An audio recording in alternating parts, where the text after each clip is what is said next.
Assalomu alaykum. Bu 10-maydagi o'zbek tili kundaligim. Men buni 11-mayda soat 2:30da yozib, soat 3:30da gapiryapman. Men bu kundalikka esa juda charchagan bo'layotganimda buni yozdim. Shuning uchun u yerda ozgina noto'g'ri so'z yoki noto'g'ri grammatikalar bor. Hozir juda charchaganman. Bugun YouTube'da jonli videoni ko'rayotganimda streamerga juda katta donat tashladim. Men odatda dam olayotganimda YouTube'da streamerlarning jonli videolarini ko'rishni juda yaxshi ko'raman. Bu mening hobiyatim. Men ko'pincha ularga donat bilan topshiriq beraman yoki kichkina donat tashlab hazillashaman. Ularda nimadir yomon holat paydo bo'lsa, donat bilan ularni tinchlantirishga ham harakat qilaman. Kecha esa Ichan degan YouTuberga donat bilan ozgina qiyin topshiriq berdim. Bu esa Megadraft nomli jahon bosqichida ketma-ket 3 ta g'alaba qozonish edi. Bu men unga bergan topshiriq esa u allaqachon juda bu bosqichda juda yuqori joyga chiqdi va bu bosqichda odatda ishlatiladigan dek bilan emas, tasodifiy berilgan kartalardan yangi dek tuzib urush qilish kerak edi. Ya'ni bu juda qiyin. Bu bosqich esa juda qiyin narsa. Shuningdek, men u topshiriqni bajara olmaydi deb o'yladim. Biroq u qozondi ekan-a? Voy, danga men u qozonadi deb o'ylamay bu topshiriqni berdim. Bir daqiqada juda ko'p pul isrof qilib yubordim. Bu juda afsuski. Chunki men juma kunida odatdagidan ko'proq pul sarflagan edim. Shuning uchun shanba va yakshanbada esa pulni kamroq sarflashim kerak edi.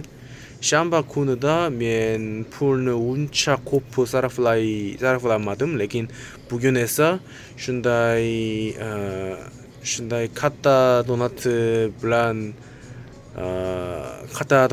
bilan topshiriq berish uchun men juda ko'p pulni sarfladim. Shunday pul isrof qilsam, men dushanba, seshanba yoki boshqa kunlarda ham pulni qoplash uchun qiyinroq ishlashim kerak bo'ladi. Bu juda afsuski. Tungi soat 1:30gacha jonli videoni ko'rgandan keyin 2 soat o'zbek tilini o'qidim. Bugun esa 9-maydagi o'zbek tili kundaligimni yozib, ChatGPT bilan tekshirdim.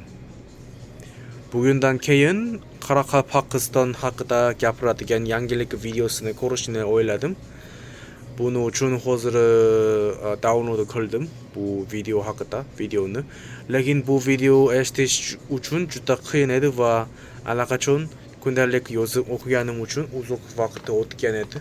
Shuning uchun bir qancha dam olishni o'yladim. Aynan otam uyg'onib dush qabul qilib ishga ketgani uchun men otamning karavotida yotib telefonimda YouTube'ni ko'rdim. Ko'rayotganimda juda charchaganim uchun uxlab qolibman. Men hozir ham juda charchaganman. Uxlayotganimda juda qo'rqinchli tush ko'rdim. Tushimda zombi bo'lib, u bilan alangalantirib urush qildim. Natijada u qo'limni tashladi va men soat 9lar atrofida uyg'ondim. U mening qo'limni tashlayotganimda men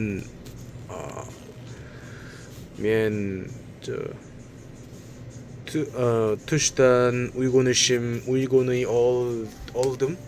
Bu menga juda qo'rqinchli tuyuldi. Uyg'ongach logistika mutaxassisligi imtihoniga ko'p tayyorlanib, ingliz tilini ham o'qigandan keyin yana kunduzgi soat 3lar atrofida qisqa uyqu qildim.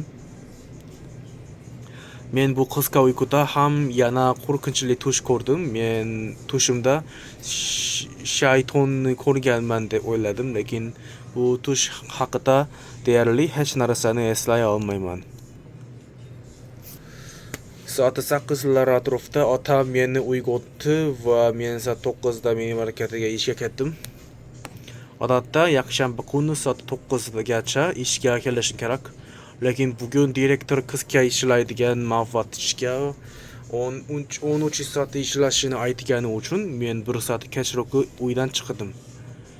Bugun esa o'ylayotganimda qo'rqinchli tushlarni ko'p ko'rganim va qisqa uxlaganim uchun juda charchaganman. Ertaga soat 8da ish tugagandan keyin uyga qaytgach, ertaroq uxlamoqchiman. Rahmat.